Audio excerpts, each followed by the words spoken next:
लतामालविभूषितं च हृदयं सिंहासने संस्थितं भक्तानां वरदं प्रसन्नवदनं श्री सत्गुरुं नौम्यहं श्री सत्गुरुं नौम्यहं बंदों चरण सरोज गुरु मुद मंगलागार जेहि सेवत नर होते हैं भव सागर से पार भव सागर से पार।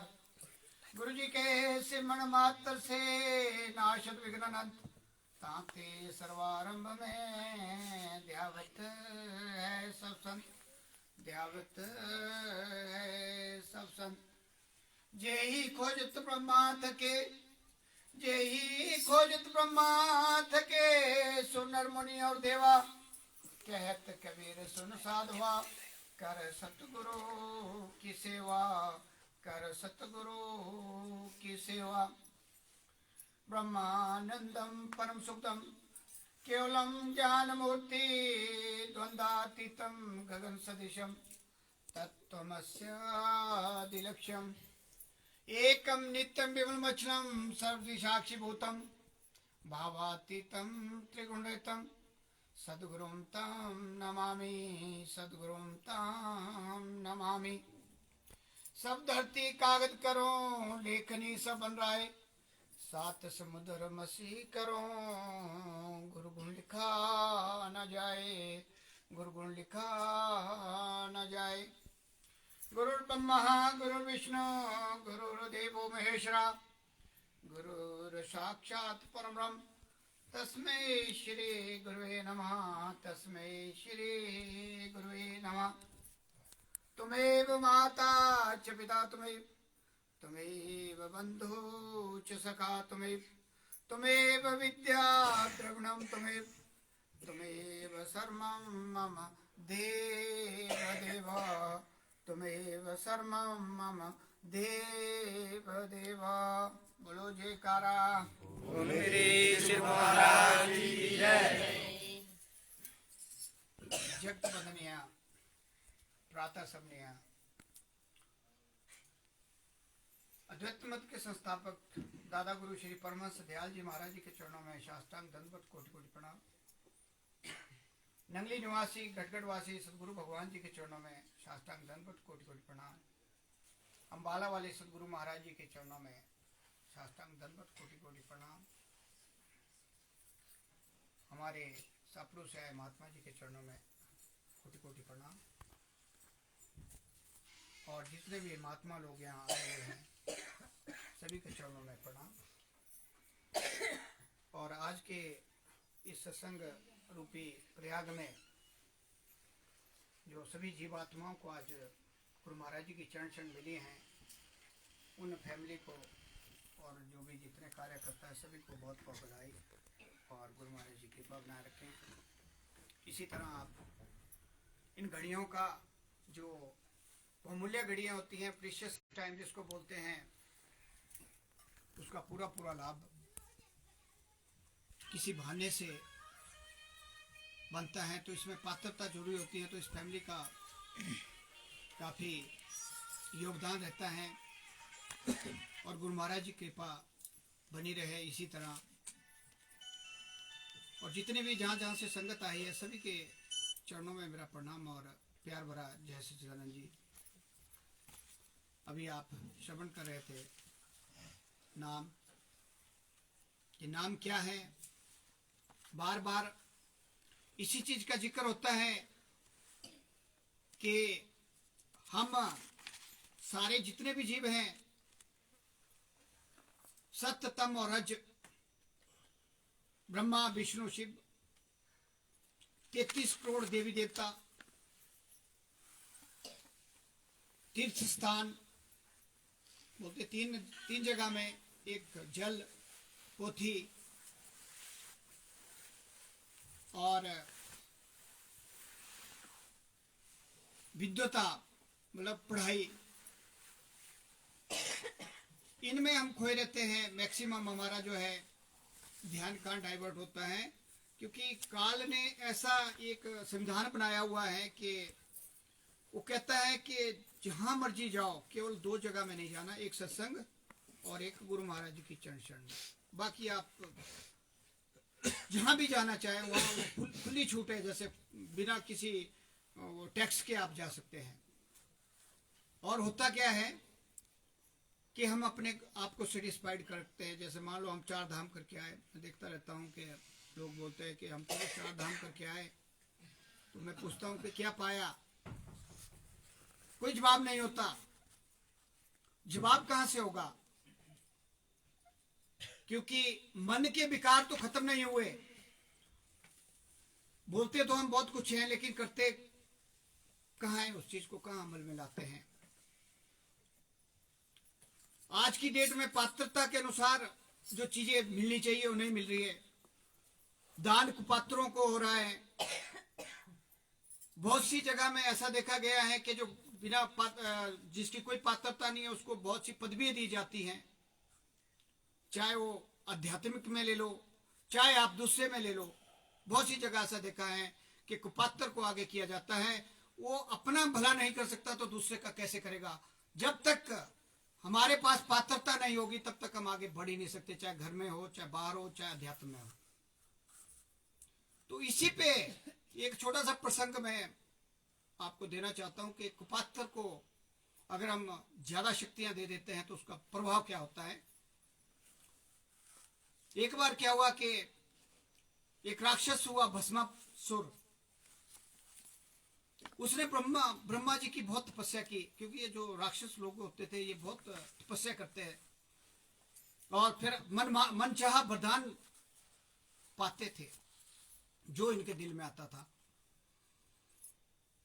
तो काफी तपस्या करने के बाद जब वो पात्र बन गया तो ब्रह्मा जी प्रकट हो गए और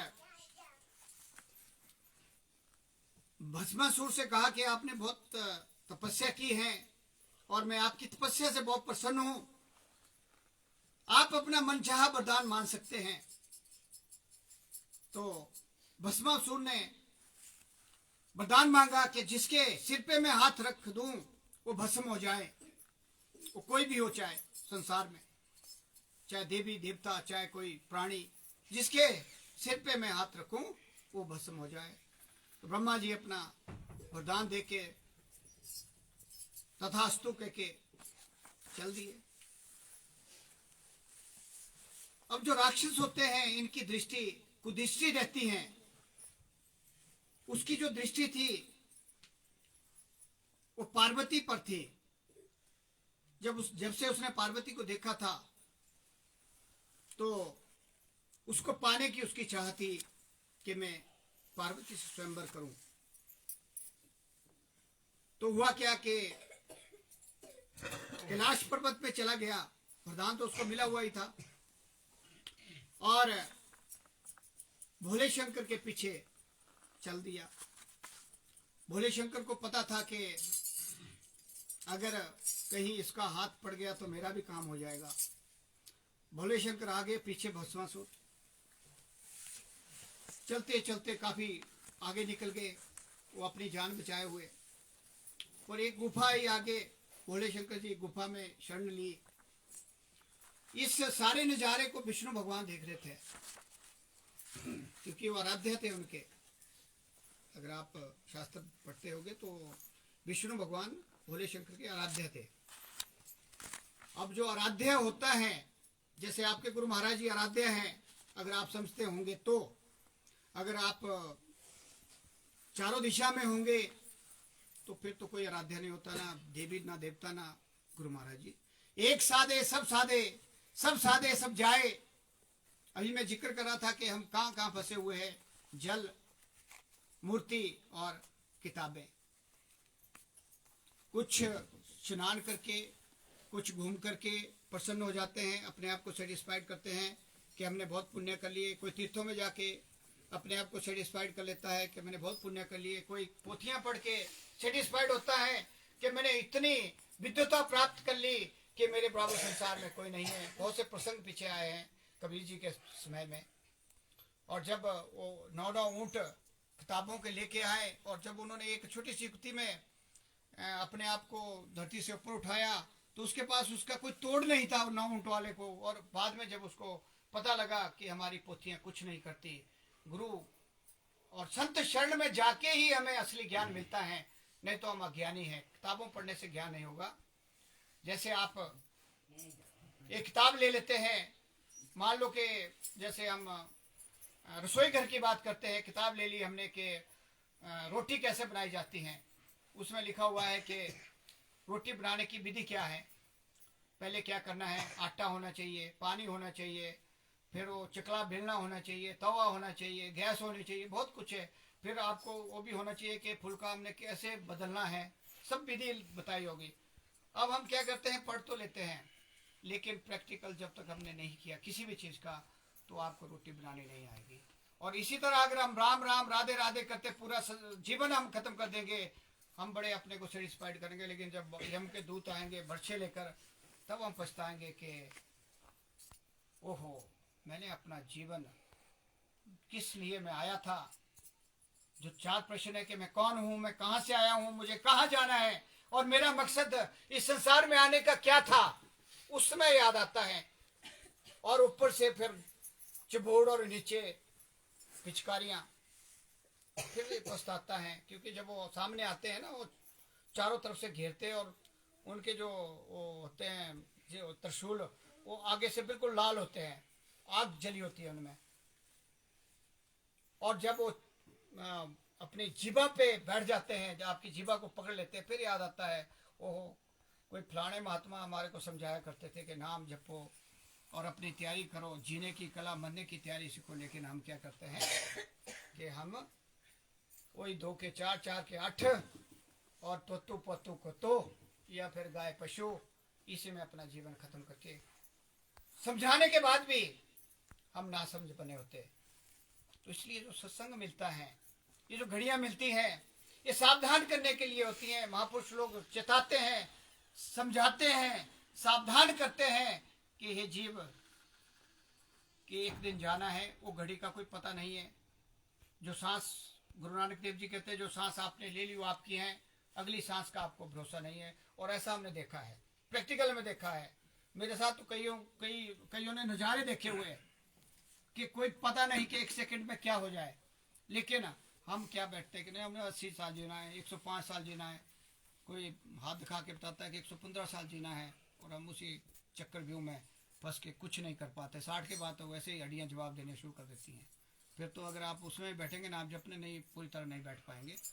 तो इसलिए तो हुआ क्या कि गुफा में भोले शंकर जी और पीछे भस्मासुर, उसका ये था कि मैंने उसको हाथ डाल के इसको भस्म करना है और पार्वती को प्राप्त करना है। और अपने उनके आराध्या देव जी सारा नजारा देख रहे, हंस भी रहे कि हम शक्तियां देकर, कुपात्र को शक्तियां देकर अपने लिए मुसीबतें ले लेते हैं। तो इसलिए मैं हर जगह ये कहता हूँ कि कहीं भी हम दान भी देते हैं, वो पात्र को होना चाहिए। और कोई भी चीज़ हम देते हैं, वो पात्र को होना चाहिए। अगर पात्र को चीज़ें चली जाती हैं, तो ना आपका भला होगा, ना समाज का भला होगा, ना उसका भला होगा। तो हुआ क्या कि उन्होंने अपना मोहिनी रूप प्रकट किया। विष्णु भगवान तो आपको पता ही है कितने अवतारी थे, कितने आपने पढ़ा होगा, कितने उनके अवतार हैं। 24-25वां होने वाला कल की अवतार। तो उन्होंने मोहिनी रूप धारण किया और उसके आगे प्रकट हो गए, भस्मासुर के आगे।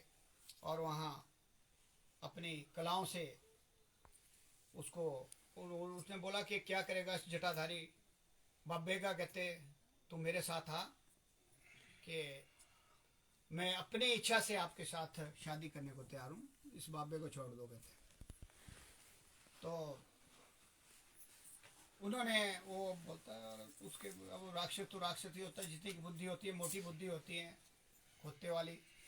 तो उसने बोला बात तो ठीक है, कहते हैं कि क्यों मैं अपना टाइम वेस्ट करूं इतना कि इसके पीछे भाग के, पता नहीं कब जैसे पकड़ा जाएगा। तो पर उसने, पार्वती ने एक शर्त रख दी कि मैं तब आपके साथ स्वयंवर करूंगी अगर मेरी एक शर्त मंजूर होगी। तो उसने कहा कि ठीक है। तो उसने कहा कि मेरे साथ आपको नाच करना पड़ेगा, नाचना पड़ेगा मेरे साथ। तो वो बोले वो तो कोई कठिन काम नहीं है, ठीक है। और चला जी, उनका रासलीला चली। तो विष्णु भगवान तो अब कलाकार थे वो पूरी तरह। उन्होंने धीरे धीरे धीरे धीरे धीरे जो है वो अपना जो कलाकारी से हाथ, क्योंकि वो उसके ऊपर ही रखाना था ना, हाथ भस्मासुर के ऊपर ही रखाना था हाथ। धीरे धीरे वो चलते चलते फिर उन्होंने कोई एक, जैसे एक्टिंग करते हैं, वो हाथ जो है उसके अपने सिर पे रखा दिया और वो उसका खत्मा हो गया। और उसके जैसे मैं नाचूंगी वैसे आप लोगों को भी नाचना पड़ेगा। बोले ठीक है मैं भी नाचूंगा। उसने ऐसे नाच कर मैं कला करते हुए ऐसे हाथ की, अब ऐसे नाचना है, तो ऐसे नाचना है, जैसे मैंने करूंगी वैसे तुमने भी करना है, ये सिखा दिया। तो फिर उसका जो है उसका अंत करके फिर उस बाबे को जो गुफा से बाहर निकाला और उसके बाद जो है उनका स्थान दिया। तो कहना का मेरा भाव यही है कि जिस भी क्षेत्र में हम, मैंने पीछे एक प्रसंग बताया था कि एक बार क्या हुआ कि जैसे हम दान देते हैं या कोई और औहदा देते हैं कहीं भी, बल्कि मैं महात्माओं को भी कहता हूँ, कई बार जो ड्रेसें दी जाती हैं तो मैंने ऐसा कुछ पाया कि उनकी कारगुजारी कुछ और है और ड्रेसें दी जा रही है। उससे क्या होता है कि मिशन का हमारा जो है वो जो बड़ा, इतना बड़ा मिशन है, इतना बड़ा दरबार हम बोलते हैं, जिसको हम बोलते हैं कि इस संसार में इससे बड़ा दरबार नहीं है, वहाँ अगर हम कुपात्रता को ऐसा काम करने को देते हैं तो मिशन की हमारे, क्योंकि इतना बड़ा मिशन है। अगर आप कभी श्री आनंदपुर धाम में जाओगे फिर आपको पता लगेगा यहाँ नहीं है कुछ नहीं, यहाँ तो यहाँ लगता है कि 4 आदमी हैं। वहाँ 1.5 लाख लेडीज एक साइड में बैठती हैं और 2 लाख जो है जेंट्स एक साइड में बैठते हैं और ड्रेस में होते हैं। जब आप उस नज़ारे को देखोगे तब पता लगेगा कि दरबार कितना बड़ा है और हमारे जो ये शक्तियाँ हमारे साथ है वो कितनी बड़ी शक्तियाँ हैं। उनके दर्शन के लिए लोग कितने लालायित हैं, उस उनके एक दर्शन पाने के लिए पता नहीं अपने को क्या कर देते हैं वहाँ लोग। तब पता लगता है कि ये दरबार का क्या मकसद है। लेकिन हम छोटी छोटी बातों में बहुत सा कुछ देखने में आता है तो बड़ा दुख होता है, क्योंकि जब तक हमारे पास संभाव, पात्रता और ये सारे गुण नहीं होंगे तब तक हम आगे ना आपको कुछ दे सकते, ना अपने आप को दे सकते, और यहाँ तक कि हम घर वालों को भी नहीं दे सकते। क्यों? क्योंकि पात्रता बड़ी जरूरी है। तो इसलिए जो ये आपको मैंने कथा सुनाई कि अपने लिए ही मुसीबत लेना, ये बहुत सी जगह ऐसा होता है, हम देखते हैं दफ्तरों में भी कई बार ऐसा होता है, बाहर भी होता है। तो इन चीज़ों से निकलना है। तो क्या हुआ कि एक बार दान की मैं बात कर रहा था कि बड़ी अचंभे की बात है कि एक, जैसे हम क्या करते हैं कि कोई भी आता है, अभी एक दिन टीवी में दिखा रहे थे, अगर आपने देखा होगा, कि उसने भेष बदला हुआ था और उसको जब पकड़ा गया तो उसने दारू पी रखी थी और कुछ नशे कर रखे थे। अभी की बात है, 1-2 दिन पहले की, उधर क्या नाम, काशी के आसपास की बात है। तो उसने फिर एक अपने मठ का नाम बताया, तो मठ का नाम कोई नहीं निकला वहाँ। और जब उससे कोई मंत्र पूछा गया, उन्होंने घेरा उसको, हमारे जैसे लोगों ने घेरा उसको कि कोई मंत्र बताओ। उसको नहीं पता उसको मंत्र क्या जाना, उसको वो तो खाने पीने वाला आदमी था, शाम को मुर्गे और शराब और दिन में लोटा उठाया हुआ, बर्दी डाली हुई है। तो हमारे बुरा हाल है इस देश का। तो उन्होंने कहा कि सारे सनातन को जो है आप जो है बदनाम कर रहे हो, आप जैसे लोग। तो ऐसे ही हमारे यहाँ भी है, शिमला में मैंने बहुत से ऐसे लोग देखे हैं जो कुपात्र हैं, और वो शाम को उनका कुछ होता है, वो जंगलों में उन्होंने बनाए हुए और दिन में वो आ जाते हैं और डंडा भी होता है साथ में, और इतनी बदतमीजी करते हैं वो लोग।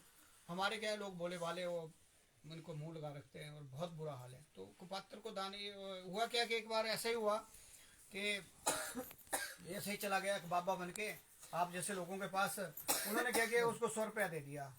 उसने क्या किया कि 100 रुपये की दारू की बोतल ले गया और दारू चढ़ गई और घर में गया। उसके 2 बच्चे थे और बीवी थी, और जाके घर में उसने जो कलीश खड़ा कर दिया, उनको कुटना शुरू कर दिया।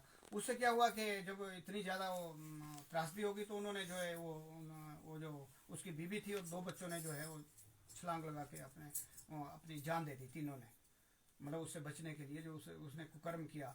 तो हुआ क्या कि थोड़े दिनों के बाद जो है उसका देहांत हो गया, जैसे होता है समय के अनुसार। वो जो था कुपात्र, तो जब उसकी पेशी लगी धर्मराज के पास तो वहाँ उसकी पोथी खुली कि क्या नाम कि जो हत्या का कारण क्या बना। तो ये बड़ा लंबा प्रसंग है कि वहाँ मैं शॉर्ट में बता रहा हूँ कि जब उसकी पेशी लगी, जब उसका खाता खोला गया तो उसका नाम आया जिसने वो दान दिया था। में से किसी ने दान जो 100 रुपये दिया था, वो सारा कर्म जो उसके ऊपर